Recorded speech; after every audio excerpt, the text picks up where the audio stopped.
Alliance अपने आप में घोषणा होने जा रहा है। ये एक तरीके से देखा जाए तो पृथ्वी के लिहाज से भी बेहतर है और इस दिशा में एक आगे बढ़ते हुए कदम।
तो आप देख सकते हैं कि ग्लोबल बायोफ्यूल अलायंस की घोषणा होने जा रही है। भारत समेत 10 देश यानी टोटल 11 देश इसमें होंगे। Argentina, Brazil, India, Italy, Mauritius, south Africa, UAE, America, Bangladesh, Canada और सिंगापुर, ये सदस्य देश एक तरीके से होंगे जो मिलकर बायोफ्यूल अलायंस की शुरुआत करने जा रहे हैं। हम जानते हैं कि जिस भी प्रकार के पेड़ पौधों से जो बायोमास बनता है और उसके माध्यम से फ्यूल बनाया जाना या फ्यूल में उसका मिश्रण किया जाना, जैसे भारत में हम एथेनॉल को पेट्रोल और डीजल में मिलाकर इस्तेमाल करते हैं और ये कोशिश होती है कि जो जीवाश्म ईंधन है उसका कम से कम इस्तेमाल हो, हम हरित फ्यूल की ओर आगे बढ़ें।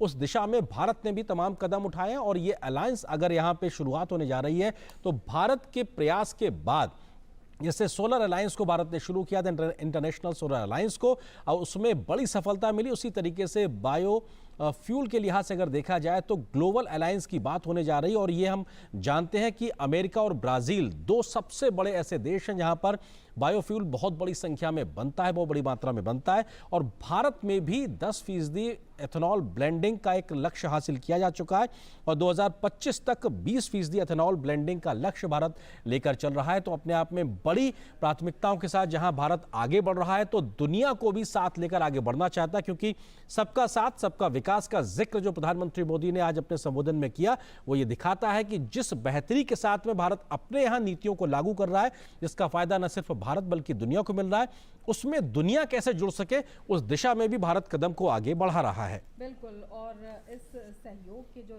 लक्ष्य हैं वो भी बड़े महत्वाकांक्षी हैं और जिसे कह सकते हैं कि आज की ज़रूरत है।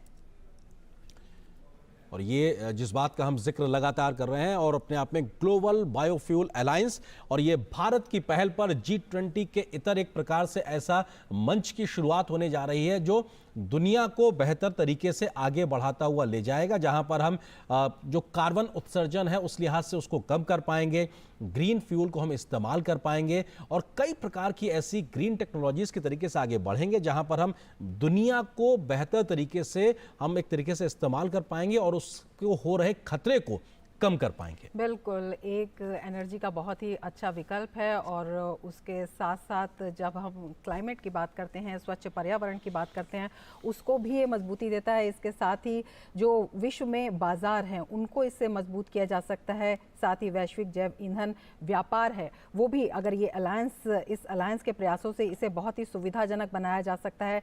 इसके साथ ही जो दुनिया भर के राष्ट्रीय जैव ईंधन कार्यक्रम है उसमें जो तकनीकी सहायता है वो उसके आदान प्रदान को लेकर ये बेहद महत्वपूर्ण है। और इसके साथ ही जो लगातार जो कन्वेंशनल प्रैक्टिसेस चली आ रही हैं उनमें और कितनी सफलता हो और उनमें टेक्निक का कितना योगदान हो उसको लेकर ये काफ़ी महत्वपूर्ण हो जाता है। और इस पर जो है कुछ समय से इस पर काम चल रहा था, लेकिन अब जिस तरह से ये अलायंस हो रहा है अपने आप में कई महत्वाकांक्षी जो लक्ष्य हैं उनको दिखाता है। और मौजूदा जो क्षेत्रीय और अंतर्राष्ट्रीय एजेंसियां हैं उनके साथ साथ बायो एनर्जी, बायो इकोनॉमी और ऊर्जा संक्रमण के जो क्षेत्र हैं उनमें एक व्यापक रूप से इसको बड़ी पहल कहा जा सकता है, एक बड़ी पहल के रूप में काम करेगा। और ये तस्वीरें जहां पे हम इस बात का जिक्र कर रहे हैं तो प्रधानमंत्री मोदी जो कि भारत की तरफ से बाकी अन्य देशों के साथ में मौजूद की,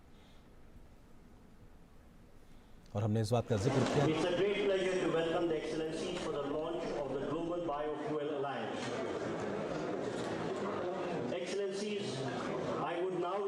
Honorable Prime Minister of India to press the light globe placed in the lectern before him and launch the Global Biofuel Alliance.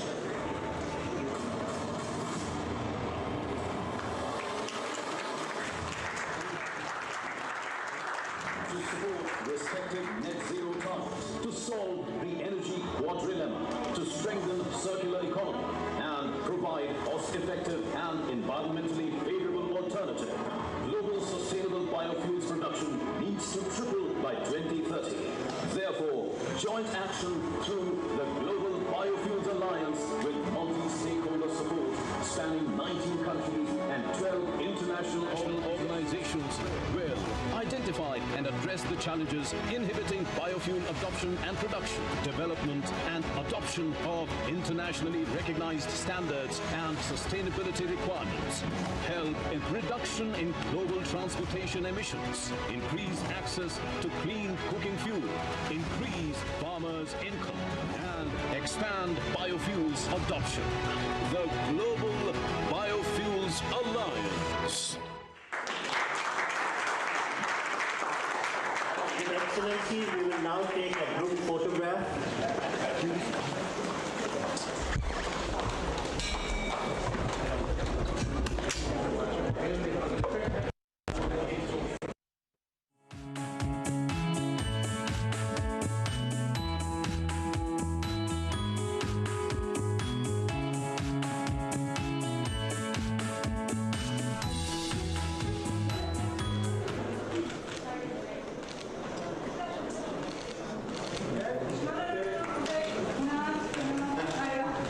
Thank you, Excellencies, for launching the Global Biofuel Alliance.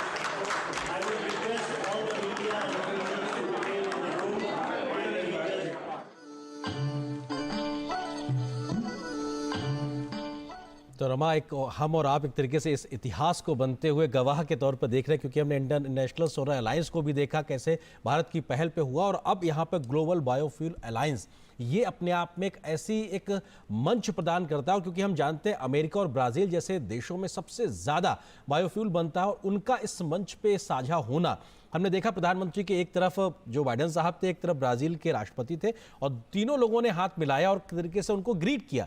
ये बताता है कि इस दिशा में कैसे आगे बढ़ा जा सकता है, और ये सिर्फ फ्यूल के लिए ही नहीं, ईंधन के लिए ही नहीं, बल्कि हर देश जो इसमें शामिल हो रहा है वो अपने यहाँ के किसानों की बेहतरी के लिए भी एक तरीके से ये काम साबित होगा। हम जानते हैं कि देश में खासतौर से जो हमारे यहाँ भारत में गन्ना किसान हैं उनके लिए एथेनॉल के लिए इस प्रकार की व्यवस्था